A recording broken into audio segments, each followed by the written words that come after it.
When you begin to play the piano, you learn your notes, you learn your pieces, and slowly you advance. But what if there was a method that offered you the how of playing the piano?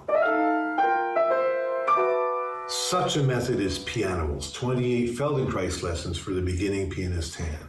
It takes the hand back to its infancy, lies it down, and then standing it up slowly, feeling the keys, developing an organic relation to the keys. It's all to make you feel more potent when you play the piano. It's a joy instead of a struggle.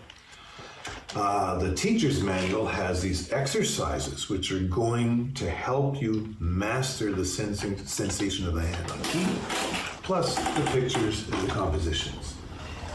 Pianimals Pointers has photographs to make it even clearer to you how the hand should work.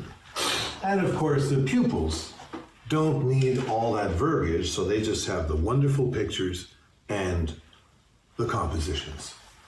So there you have it, Pianimals. If you want to expand and enhance the how of your hand in relation to the music.